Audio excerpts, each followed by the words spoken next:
कई साल पहले की बात है। धवलपुर नामक राज्य में महान राजा विक्रम शासन करते थे। वे बहुत दयालु तथा उदारवादी व्यक्ति थे।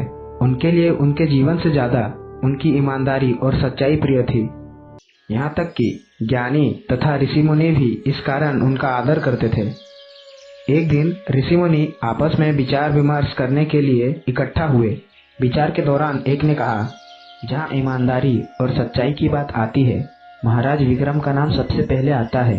अर्थात महाराज विक्रम ईमानदारी और सच्चाई के मूर्त है।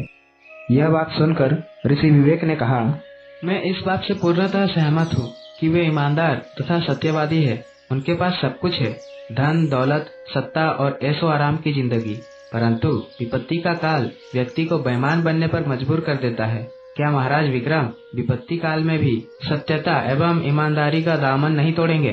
क्यों न आप स्वयं महाराज विक्रम की सच्चाई और ईमानदारी को परखें। ऋषि शंभु की बातें सुनकर ऋषि विवेक सहमत हुए और राजा विक्रम को परखने का निश्चय किया और जा पहुंचे राजा के दरबार पर।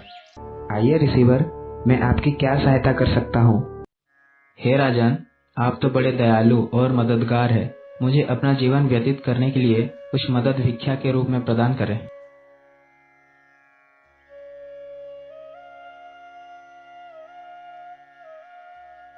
ठीक है ऋषिवर, मुझसे जितना होगा मैं उतना भिक्षा दान देने को तैयार हूँ।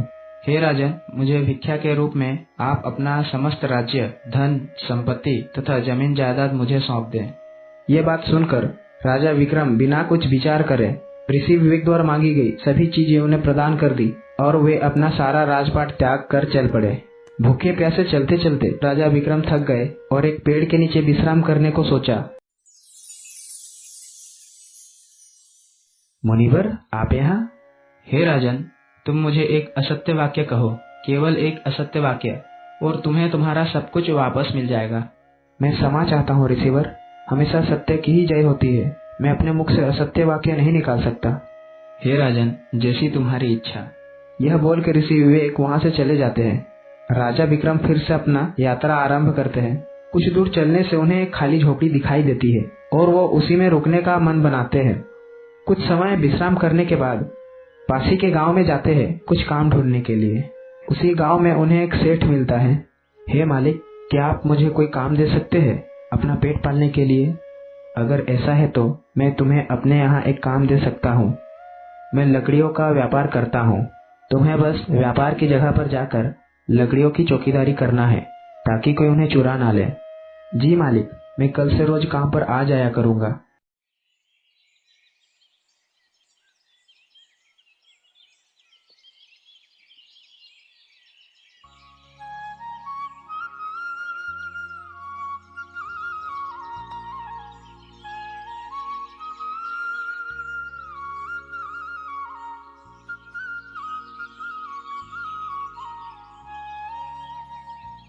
एक दिन जब राजा विक्रम काम करने के लिए जा रहे थे, उन्हें एक आदमी रोते हुए उनकी तरफ आते हुए दिखाई देता है। क्या हुआ आपको? मेरा नाम राजू है। सांप के काटने से मेरे घोड़े की मृत्यु हो गई है। क्या आप मेरी मदद कर सकते हैं?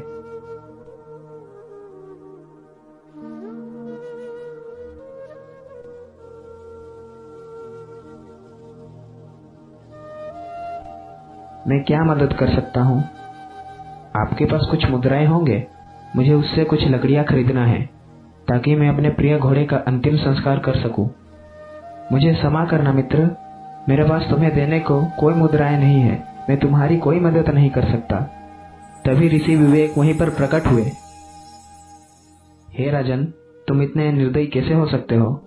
तुम इस असहाय की मदद क्यों नहीं कर सकते? मुनिवर, मैं कैसे मदद कर सकता हूँ? मेरे स्वयं के पास एक भी मुद्राएं नहीं है। हे राजन, मैं मुद्राओं की बात नहीं कर रहा। तुम स्वयं लकड़ियों का कारोबार करते हो।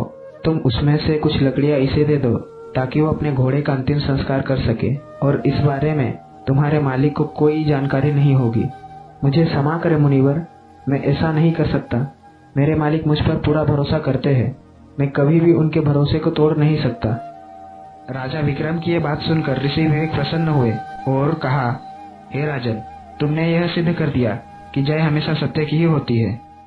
यह बोल के ऋषि विवेक अपनी दिव्य शक्तियों से राजू के घोड़े को पुनः जीवित कर दिया और राजा विक्रम को पुनः उनका सारा राजपाट लौटा दिया।